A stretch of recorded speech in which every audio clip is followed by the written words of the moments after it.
Hey guys, welcome back to the channel. If you're new here, my name is James and this is Career Insights.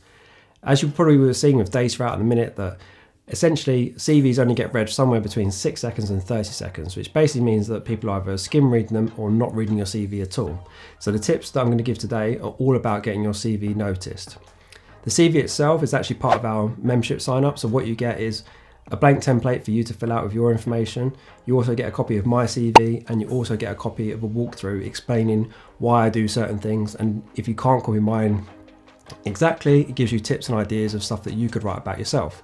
So jump onto the website, you'll see it as part of the membership sign up, and hopefully it helps everybody. If you've already signed up and you haven't got a copy, whack us an email and we'll get back to you as soon as possible with your CV.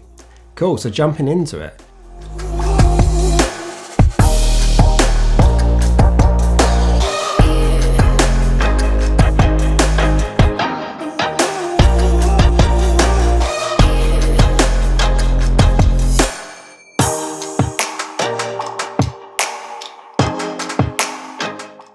Tip number one, make sure you have a picture on your CV and also make sure you're smiling.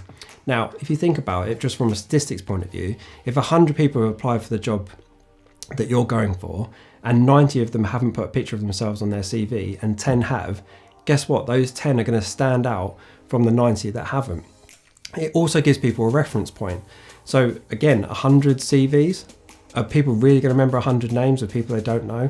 That's highly unlikely. All right, Brandy, Heather, Channing, Brianna, Amber, Sabrina, Melody, Dakota, Sierra, Bambi, Crystal, Samantha, Autumn, Ruby, Taylor, Tara, Tammy, Lauren. But by having a picture, by having characteristics for someone to remember you by, or by the outfit you're wearing in it, it gives a reference point. So if they're chatting in the office, oh, I've just had this role come through, do you know anybody who might fit this role?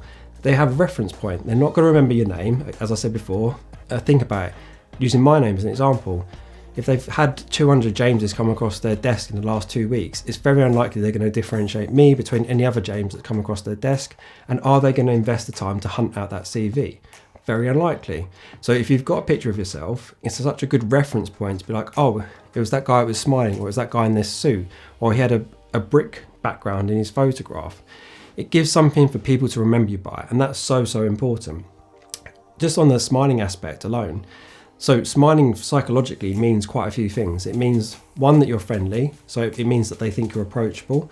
So they're more likely to pick up the phone to you and have a chat about the role. Smiling also represents trust, but only when you're giving an authentic smile. So that's the other tip that I would give as a sub tip to this, is to make sure you smile in your picture, but make sure it's an authentic smile.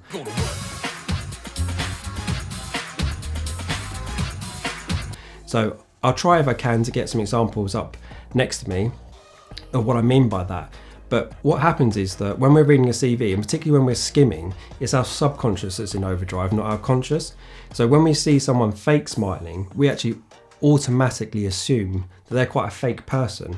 Now that seems quite a harsh judgment, but remember, if you're trying to get through 100 CVs, you're making all these micro decisions very quickly, and it's our subconscious that's driving those decisions. So a quick tip for taking the picture itself is go on Google Images, input something like LinkedIn profile pictures, and see what comes up and see which one's seen the most authentic or one that appeals to you.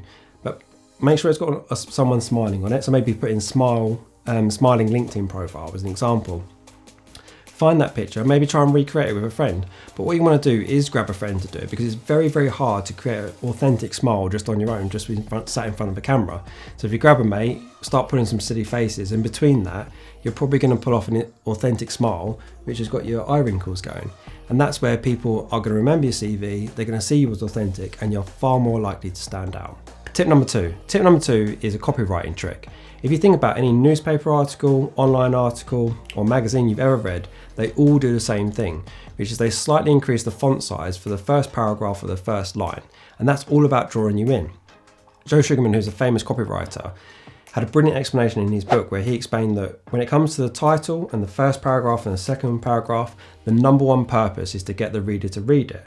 And that's what I'm trying to get across to you today.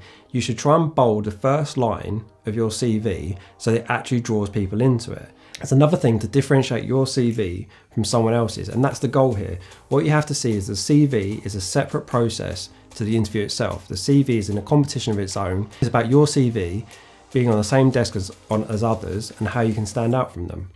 So some of you may be sitting there thinking, Yeah, but what has copywriting got to do with my CV? Copywriting is a sales tool and my CV is information about me. Well, what you now need to see is actually they need to merge together. So your CV is selling you. It's a highlights reel. It's not the full life picture of you. It's your best bits, and that's what you're trying to get across. So you should be trying to implement sales tactics that are proven. Like I said, these industries that are worth billions have been doing these for probably over 100 years now.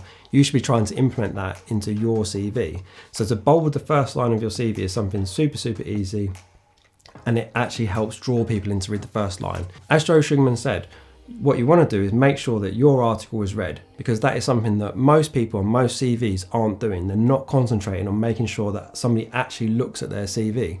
And it's a proven tactic that the media have used for donkey's years now, like over 100 years. And it's something that I highly, highly recommend that you all do.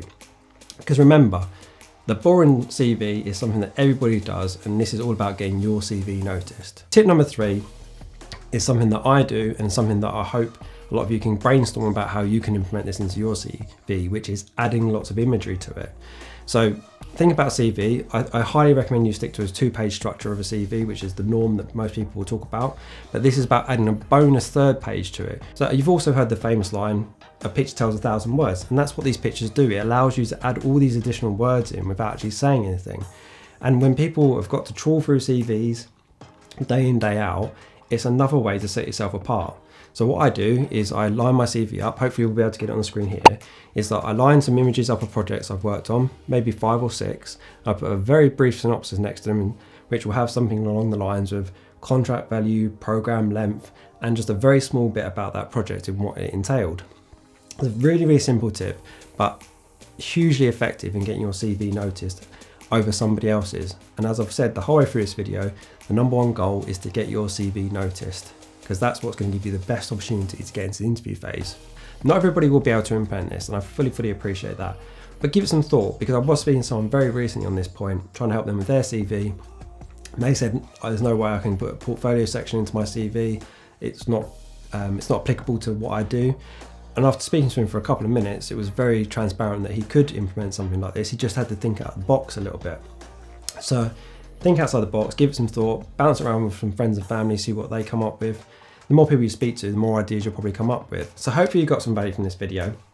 If you're still struggling, whack a comment down in the comment section below with what you need help on, or if you want to take it off that forum, still whack a comment in the below, and we'll come back to you with our email address, and we can go backwards and forwards trying to help you as best we can. As I said, everything that I've described today is part of the CV that we've made a part of our website sign up. So if you log on to www.career-insights.co.uk, sign up to membership, the CV will automatically be sent out to you, which has got a full breakdown on the psychology of why I do certain things for the CV, and it's got more information than what I've given in today's video. I'm probably going to do a follow-up video on this topic, because there's other things that I think you can add into your CV, which again can only enhance it when it's competing with other CVs. Really enjoyed doing this video, and I'll see you guys in the next one.